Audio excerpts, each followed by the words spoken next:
Hello CTN, তোমাদের সবাইকে the polity গুরু ফ্যামিলিতে আবারও স্বাগত জানাচ্ছি। আজকে আমরা ক্লাস 11-এর পঞ্চম অধ্যায় সংবিধান প্রণয়ন ও তার দর্শন নিয়ে একটু আলোচনা করব, অর্থাৎ গল্প করব, তাই না? আগের দিন আমরা গণপরিষদকে পুরোপুরি গঠন করে ফেলেছিলাম, তাই না? আগের ভিডিওতে, হ্যাঁ, যারা দেখোনি তারা ওটা আগে দেখবে, ওকে, তারপরে এটা দেখো। কারণ হচ্ছে আমরা যেহেতু স্টেপ বাই স্টেপ গল্প আগিয়ে নিয়ে যাচ্ছি, তো তোমরা যদি সেটা না দেখো তো গল্পের মাঝখান থেকে ঢুকে তো লাভ হবে না, তাই না? তো আজকে গল্পের দ্বিতীয় পার্ট, তো চলো শুরু করা যাক। তো আগের দিন আমরা গণপরিষদ বসিয়ে দিলাম, পুরো গঠন করে ফেললাম, তার ব্যাকগ্রাউন্ড থেকে শুরু করে সমস্ত কিছু নিয়ে আমরা গল্প করেছি। তো আজকে আমরা গণপরিষদের বিভিন্ন অধিবেশন অর্থাৎ আলোচনা পর্ব নিয়ে আগিয়ে যাব, গল্প করব, ওকে।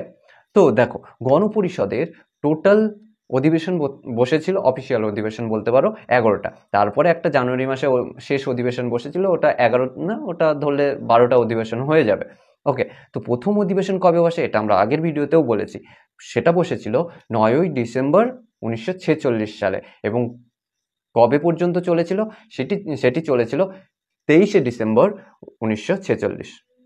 দেখো, এই অধিবেশনে কি হয়, এই দেখো, অধিবেশন বলতে আমরা সাধারণত বুঝছি যে পরবর্তীতে সংবিধান নিয়ে বা সংবিধান কিভাবে গঠন হবে সেগুলো নিয়ে এই অধিবেশনের মধ্যে আলোচনা হবে। গণপরিষদ তো গঠন হয়ে গেল, তাই না? বিভিন্ন বাধা পেরিয়ে গণপরিষদ গঠন হলো, এবং সেখানে সদস্য সংখ্যা কত ছিল? 389 জন, তাই তো? এবার আমরা প্রথম অধিবেশনে কি হয় সেটা আমরা একটু দেখি। দেখো, প্রথম অধিবেশনে সাধারণত ওই যে মুসলিম লীগ এবং দেশীয় রাজ্য অর্থাৎ প্রিন্সলি স্টেট কেউ যোগদান করেনি। মুসলিম লীগ কেন যোগদান করেনি? কারণ ওদের দাবি ছিল আলাদা। তারা কি চাইছিল? যে আলাদা একটা মুসলিম কান্ট্রি তৈরি হবে, অর্থাৎ পাকিস্তান তৈরি হবে, তাই না?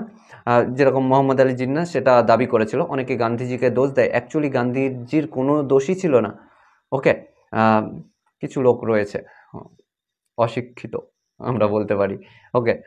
আর প্রিন্সলি স্টেটগুলো কেন যোগদান করেনি? কারণ ওরা ভেবেছিল যে আমরা স্বাধীন হিসেবে থাকবো, আমরা ভারতের সঙ্গে যোগদান করব না, ওকে। তো টোটাল মেম্বার সেদিন যোগদান করে 211 জন। কতজনের মধ্যে? 389 জনের মধ্যে, ঠিক আছে। একটাও প্রিন্সলি স্টেট যোগদান করেনি এবং মুসলিম লীগও যোগদান করেনি। তো এই প্রথম অধিবেশন যে প্রথম যেদিন বসলো সেদিন তো সেই গণপরিষদের একটাও সভাপতি ছিল না, কারণ সভাপতি থাকা দরকার একটা কমিটি, তাই না? তো সেই গণপরিষদের প্রথম অস্থায়ীভাবে একজন সভাপতি নির্বাচন করা হয়। কিভাবে? যে ওই পুরো গণপরিষদের মধ্যে যে সব থেকে বয়োজ্যেষ্ঠ, সব থেকে বুড়ো এক কথায়, তাকে কি করা হলো? গণপরিষদের অস্থায়ী সভাপতি। সে কে ছিল? সচ্চিদানন্দ, তাই তো? সচ্চিদানন্দকে প্রথম অস্থায়ী সভাপতি করে। ঠিক কয়েকদিন পর 11ই ডিসেম্বর 1946, এটা কিন্তু প্রথম অধিবেশনের মধ্যেই চলছে, কারণ আমরা বললাম কি 9ই জুলাই প্রথম অধিবেশন বসে, কিন্তু সেটা শেষ হয় কবে?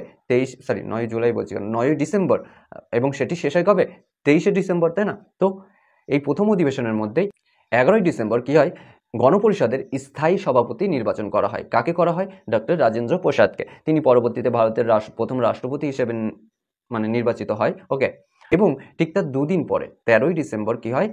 তৎকালীন সময়ের কংগ্রেসের একজন সদস্য এবং পরবর্তীতে আমাদের ভারতবর্ষের প্রথম প্রধানমন্ত্রী জওহরলাল নেহেরু একটা অবজেক্টিভ রেজলিউশন পাশ করে, বা প্রস্তাব দেয়, একটা কি উদ্দেশ্য বিষয়ক প্রস্তাব, যে এই গণপরিষদ পরবর্তীতে কি করবে, কিভাবে গণপরিষদকে পরিচালনা করা হবে, এটা নিয়ে, ঠিক আছে। দেখো, সে এটাই পরবর্তীতে দেখা যায় যে আমাদের যে প্রস্তাবনা রয়েছে, এই প্রস্তাবনার যে বিষয়টা, সেটাই এর মধ্যে অ্যাকচুয়ালি ছিল। তিনি তার এই অবজেক্টিভ রেজলিউশনে কি বলেন? 8খানা পয়েন্টের উল্লেখ করেন। প্রথম বলেন যে ভারত একটি স্বাধীন সার্বভৌম সাধারণতন্ত্র রাষ্ট্র, ওকে, এবং স্বাধীন ভারতে যথাযথভাবে পরিচালনার জন্য একটি সংবিধান রচনা করবে, ঠিক আছে। কে? এই গণপরিষদ। নেক্সট বলে ব্রিটিশ শাসিত অঞ্চল এবং দেশীয় রাজ্য অর্থাৎ প্রিন্সলি স্টেট যে রয়েছে সেগুলো সবগুলোই একসঙ্গে নিয়ে কি হবে? একটা ইউনিয়ন গঠন হবে। ইংলিশে যেই কথাটা তিনি ইউজ করেছিলেন সেটা হচ্ছে শ্যাল, হতেই হবে, হবেই, এমন নয় যে তুমি হতে চাইলে হতে পারো, ওকে, হতেই হবে, ওকে, না হলে জোর করা হবে। পরবর্তীতে তোমরা সবাই জানো যে কে সেই জোরটা করেছিল, কে? বল্লভভাই প্যাটেল, তাই না? 3 নম্বর কি বলে? বলছে এই ইউনিয়নে যে এলাকাগুলো গঠন করা হচ্ছে, যেই এলাকাগুলোকে নিয়ে এই ইউনিয়নটা গঠন হচ্ছে, সেই এলাকাগুলোকে স্বতন্ত্র করে দেওয়া হবে, তাদের হাতে কি ক্ষমতা দিয়ে দেওয়া হবে। ওকে, এবং তাদের ওপরে কে থাকবে? কেন্দ্রীয় সরকার। ওকে, অর্থাৎ একটা যুক্তরাষ্ট্রীয় ব্যবস্থা গঠন করা হবে। এছাড়া কি বলছে যে ভারতের জনগণকে যাবতীয় ক্ষমতা দেওয়া হবে। মানে কেমন?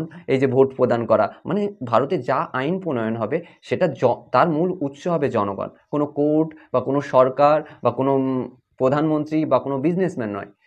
অর্থাৎ আমরা প্রতিনিধি চুজ করব, তারা আমাদের হয়ে কাজ করবে। অর্থাৎ একরকম আমরাই পরোক্ষভাবে বা প্রত্যক্ষভাবেই বলতে পারো যে আমাদের দেশটাকে শাসন করব, জনগণরাই। ওকে, আবার নেক্সট কি বলছে? আর্থসামাজিক এবং অর্থনৈতিক ন্যায় প্রতিষ্ঠা হবে, জনগণের সুযোগ সুবিধার ব্যবস্থা করা হবে এবং আইনের চোখে সবাই সমান হবে। অর্থাৎ বলতে পারো যে দিনে 10 টাকা ইনকাম করে বা 0 টাকা ইনকাম করে এবং যে কয়েকশো কোটি টাকা ইনকাম করে সবাই সমান হবে। কার চোখে? আইনের চোখে। তুমি ভুল করেছো, তোমাকেও শাস্তি দেওয়া হবে। কিন্তু সেটা হয়? কতটা হয় সেটা কমেন্ট করে জানাও। ওকে, নেক্সট কি বলছে? যে ধর্মীয় স্বাধীনতার যে ব্যাপারগুলো থাকবে, এক্সপ্রেশনের ব্যাপার থাকবে, ঠিক আছে, যে তুমি মতামত প্রকাশ করতে পারবে তোমার, তারপর তুমি তোমার যেই ধর্ম ইচ্ছা সেই ধর্ম পালন করতে পারবে, এটা সেই সময় বলে। এবং এছাড়া বলে সংখ্যালঘু ও পশ্চাৎপদ অর্থাৎ এসসি এসটি জাতিদের সুরক্ষার ব্যবস্থা করা হবে। অর্থাৎ তোমরা দেখেছো যে তোমাদের একটা টিম রয়েছে স্কুলে, তোমার বন্ধুদের, কিন্তু কোনো একজন বন্ধু তোমাদের কাছেই মানে কি হয়, হেয় হয়, যে সে তার টিম মেম্বার নেই। সেই রকম যখন অনেক মানুষ থাকে, একটা অন্য কেউ যে একটু অন্যরকম হয়, তাকে অন্যরকম বলতে তারা হয়তো তোমাদের মতো অতটা পড়াশোনায় ভালো না, ওকে, সে একটু কম পারে, তখন হ্যাঁ ও কি পারে, বোঝাতে পারছি। নেক্সট কি বলছে? দেশের ভৌগোলিক অখণ্ডতা এবং ঐক্য মানে প্রতিষ্ঠা করা হবে। অর্থাৎ আমার দেশের অংশ আমি কাউকে দেব না, আমার যতটা দেশ সেটা আমার বর্ডার। যেরকম দেখো পাকিস্তান এই যে কাশ্মীরকে নেওয়ার যে প্রচেষ্টা করে যাচ্ছে, কিছুটা নিয়ে নিয়েছে কিন্তু সেটাও ফিরিয়ে আনার চেষ্টা আমাদের ভারত করছে এবং অনেকটাই পেরে গেছে, কিছুটা অংশ এখনো ওদের কাছে রয়ে গেছে। ওকে, সেটাও একদিন ফিরে আসবে। ওকে, নেক্সট কি বলছে? বিশ্ব শান্তি এবং মানব কল্যাণের ক্ষেত্রে ভারত যোগদান করবে, করে কি করবে? বিশ্ব স্তরে ভারতকে নিয়ে আসবে। ঠিক আছে, দেখো এই যে নেহেরুর অবজেক্টিভ রেজলিউশন, এটাই পরবর্তীতে কি বললাম যে প্রস্তাবনায় সে যুক্ত হয়। এক কথায় প্রস্তাবনায় ফুটে ওঠে যে তার এই চিন্তা ভাবনাটা। বোঝা গেল? এরপরে আসছে দ্বিতীয় অধিবেশন। দ্বিতীয় অধিবেশন কবে বসে? ঠিক পরের বছর, অর্থাৎ 1946 ডিসেম্বরে 23 ডিসেম্বর পর্যন্ত প্রথম অধিবেশন চললো এবং পরের বছর অর্থাৎ 1947 সালের 20 জানুয়ারি থেকে, অর্থাৎ জানুয়ারি মাসের 20 তারিখ থেকে 25 তারিখ পর্যন্ত দ্বিতীয় অধিবেশন বসে। এই অধিবেশনে কি হয়? আবার মুসলিম লীগ এবং কি প্রিন্সলি স্টেট যোগদান করেন আবারও। কিন্তু এই সময় কিছু প্রিন্সলি স্টেট ভাবছিল না যোগদান করা উচিত, কারণ এই যে স্যালভি বলেছিল যে যুক্ত হতেই হবে, ও কি না কি করে দেয়, ঠিক আছে, তো এখানে মুসলিম লীগ যুক্ত হয়নি। আবার অন্যদিকে কি বলছে? এই দিনই এই অধিবেশনে অর্থাৎ 22 জানুয়ারি ওই যে অবজেক্টিভ রেজুলেশনের যে ব্যাপারটা সেটা অ্যাকসেপ্ট হয়ে যায় গণপরিষদের দ্বারা। কে অ্যাকসেপ্ট করবে না? এত সুন্দর কথা বলেছিল ওখানে, তাই না, যে ভারতের এইভাবে করা উচিত, ভারতের সংবিধান এইভাবে গঠন করা উচিত, তাই না। এছাড়া এই অধিবেশনে এইচ.সি. মুখার্জি এবং ভিটি কৃষ্ণমাচারীকে সহসভাপতি হিসেবে নিযুক্ত করা হয়। সহসভাপতি মানে কি, ওই রাজেন্দ্র প্রসাদকে হেল্প করবে, তাই না। রাজেন্দ্র প্রসাদ তো সভাপতি ছিল এবং সভাপতি এই দুজনকে করা হয়। তোমাদের বইয়ে একজনকে পেতে পারো কিন্তু অ্যাকচুয়ালি দুজনকে করা হয়। ঠিক আছে, নেক্সট কি বলছে? এই অধিবেশনে মৌলিক অধিকার কমিটি, সংখ্যালঘু কমিটি এবং ইউনিয়নের ক্ষমতা সংক্রান্ত কমিটি গঠন করা হয়। ঠিক আছে, এরপরে আসছি আমরা তৃতীয় অধিবেশন, মানে তৃতীয়বারের জন্য আবার তারা বসে। ঠিক আছে, কবে বসেছিল? সেটা এপ্রিল মাসে, 28 এপ্রিলে বসে এবং সেটা শেষ কবে হয়? তৃতীয় অধিবেশন সেটা শেষ হয় মে মাসের 2 তারিখ 1947 সাল। ওকে, এখন কথা হচ্ছে এই অধিবেশনে কি ঘটেছিল?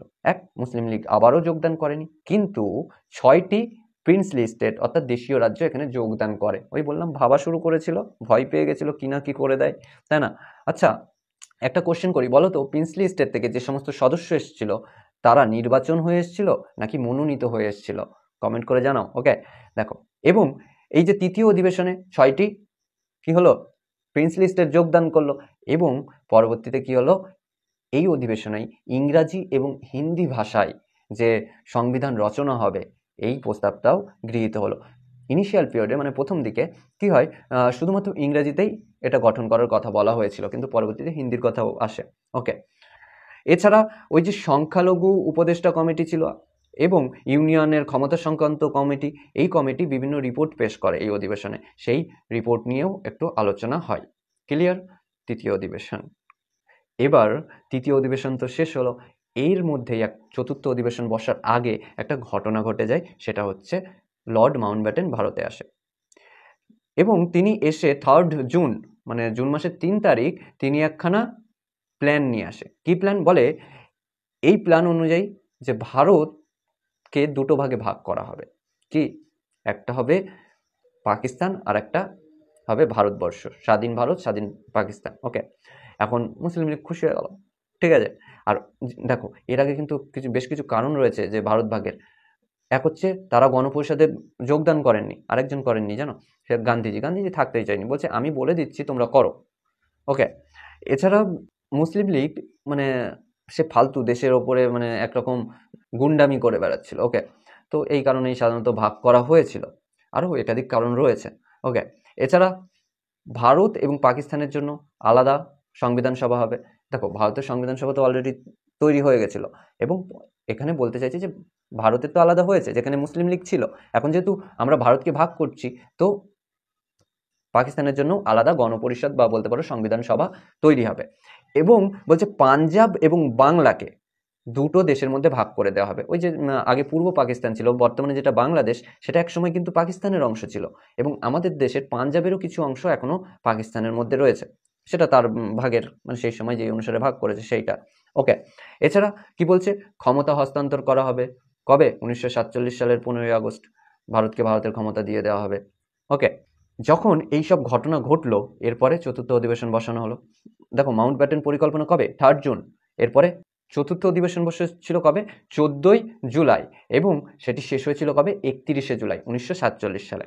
এখন এই চতুর্থ অধিবেশনে ব্যাপক পরিবর্তন হয়, কারণ মাউন্টব্যাটেন পরিকল্পনা চলে এসছে। কি হয়, এই অধিবেশনে মুসলিম লীগের কিছু সদস্য যোগদান করে। কেন? কারণ ওই মাউন্টব্যাটেন পরিকল্পনায় বলা হয় যে তোমরা যাও কিছু শিখে নাও, ওখানে কত জ্ঞানী জ্ঞানী মানুষ রয়েছে ভারতের গণপরিষদে, তোমরা শেখো, জিন্নাকে বলে শেখো, ঠিক আছে, তারপরে তোমরা যখন স্বাধীন হবে তখন সংবিধান তৈরি করো, আগে শেখো, ওরা যে এত শিক্ষিতদের কাছ থেকে শিখে নাও। ওকে, নাহলে দেশই চালাতে পারবে না। ওকে, এবং ওই যে বেশিরভাগই দেশীয় রাজ্য এই ভারতের গণপরিষদে সেদিন যোগদান করে চতুর্থ অধিবেশনে। ওকে, এবং এই অধিবেশনে আমাদের জাতীয় পতাকা, ঠিক আছে, ন্যাশনাল ফ্ল্যাগ গৃহীত হয়। এছাড়া কেন্দ্র তথা ইউনিয়নের যে ইউনিয়ন কমিটি ছিল এবং প্রদেশগুলি গঠন সংক্রান্ত যে কমিটি ছিল, সেই কমিটির রিপোর্ট নিয়ে একটু আলোচনা হয়। ওকে, দেখো, এরপরে পঞ্চম অধিবেশন বসে। চতুর্থ অধিবেশনের পর পঞ্চম অধিবেশন কবে বসে? 14ই আগস্ট মধ্যরাতে। ওকে, এবং সেটি শেষ হয় 30শে আগস্ট 1947 সাল। বোঝা গেল? তো এই অধিবেশনের মধ্যেই একটা ঘটনা ঘটে যায়, সেটা হচ্ছে আমাদের ভারত স্বাধীন হয়ে যায়। কবে? 15ই আগস্ট। তো যখন ভারতের স্বাধীনতা আইন পাশ হয় বা ভারত স্বাধীন হয়ে যায়, তখন এই গণপরিষদে ব্যাপক পরিবর্তন হয়। কি পরিবর্তন হয়? এই গণপরিষদ একটা সার্বভৌম ক্ষমতা ভোগ করে। দেখো, আমাদের বর্তমান ভারতের যে পার্লামেন্ট রয়েছে সেটা কিন্তু সার্বভৌম নয়, আমাদের রাষ্ট্র সার্বভৌম, কিন্তু একমাত্র ওই সংবিধান সভা বা গণপরিষদ ছিল কি সার্বভৌম ক্ষমতার অধিকারী। ওকে, অর্থাৎ সে যে কোনো আইন পাশ করতে পারতো, যে কোনো আইনকে বাতিল করে দিতে পারতো, ওকে, যা খুশি তাই করতে পারতো, এতটা ক্ষমতা যেরকম রাষ্ট্র এখন পারে, সেরকম সেই গণপরিষদের হাতে সেই ক্ষমতা ছিল। হ্যাঁ, সেটা চলে গেছিল যেদিন থেকে সংবিধান পুরোপুরি কার্যকর হয়ে যায় সেদিন থেকে। ওকে, এছাড়া কি বলছে, গণপরিষদে আর কি পরিবর্তন হয়? যেহেতু ভারত ভাগ হয়ে যায়, তো মুসলিম লীগের সকল সদস্য ওই দেশে চলে যায়, ঠিক আছে, তো মুসলিম লীগ পুরো বাতিল হয়ে যাচ্ছে। এছাড়া প্রিন্সলি স্টেটের মধ্যেও কিছু স্টেট পাকিস্তানে চলে যায়, অর্থাৎ ওর টেরিটরির মধ্যে পড়ে, ফলে আমাদের সদস্য সংখ্যা আরও কমে যায় এবং কংগ্রেস, সেখানে তো কংগ্রেসের সংখ্যাগরিষ্ঠতা ছিল, আরও ক্ষমতাশালী হয়ে যায় সেখানে। এবং এরপরে আরেকটা জিনিস ঠিক হয়, এই গণপরিষদ ভারতে যতদিন না সংবিধান পুরোপুরি কার্যকর হচ্ছে, ততদিন এই গণপরিষদই আইনসভা হিসেবেও কাজ করবে, সঙ্গে সংবিধান সভা হিসেবেও কাজ করবে।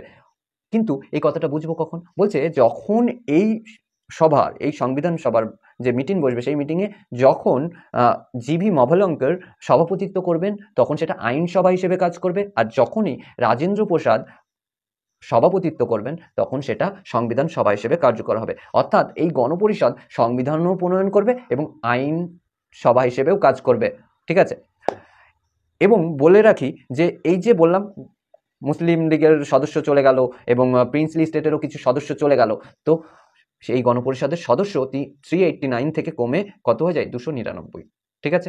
যার মধ্যে কংগ্রেসের সদস্য কত ছিল, যার মধ্যে ওই যে 296 জন সদস্য ছিল না ব্রিটিশ শাসিত অঞ্চল থেকে, সেটা কমে গিয়ে হয়ে যায় 229, এবং ওই যে 93টা প্রিন্সলি স্টেট ছিল সেটা কমে গিয়ে হয়ে যায় 70, টোটাল 299। ওকে, এবং এই আবারও বলে রাখি এই পঞ্চম অধিবেশনে আর কি হয়।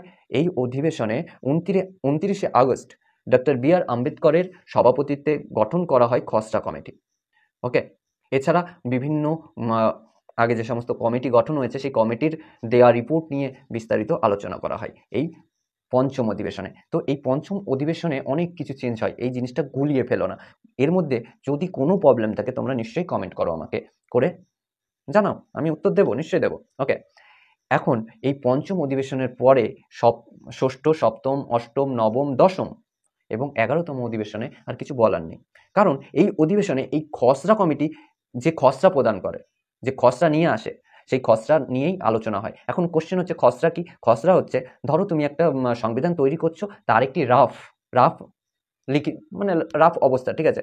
তোমরা যখন একটা অঙ্ক ফেয়ার করো, একটা নোটস করো পুরোপুরি, তার আগে বিভিন্ন জায়গা থেকে উল্টোপাল্টা করে লেখো না, সেই রকম যে একটা বেসিক একে পরবর্তীতে আরো ভালো করে লেখা হবে। এখন কিছু বেসিক আইন নিয়ে আসা হয়েছে, যে এই আইনগুলোর এক জায়গায় করা হয়েছে এবং বলা হচ্ছে যে দেখো এর মধ্যে কোনটা চেঞ্জ করা উচিত, কোনটা উচিত নয়, ঠিক আছে। সেটাকে অ্যাকচুয়ালি রাফ অংশটাকে আমরা খসড়া বলছি। তো আমরা এবার খসড়া কমিটি নিয়ে একটু আলোচনা করব, করে সংবিধানকে প্রণয়ন করে দেবো। ওকে, দেখো এই খসড়া কমিটিতে আমরা বললাম কি বি আর আম্বেদকরের কি সভাপতিত্বে গড়ে ওঠে, তাই না। এই বি আর আম্বেদকর ছাড়াও এখানে টোটাল 7জন মেম্বার ছিল। কে কে ছিল? এক ছিল N Gopalaswami Ayyangar, Alladi Krishnaswami Iyer, K M Munshi, Syed Mohammad Shahidullah, DB Khaitan, B L Mitra. এখানে বলে রাখি ডিবি খৈতান 1948 সালে যখন মারা যায় তখন এনার জায়গায় টিটি কৃষ্ণমাচারী তার জায়গায় অভিষিক্ত হন, মানে তার জায়গায় বসে।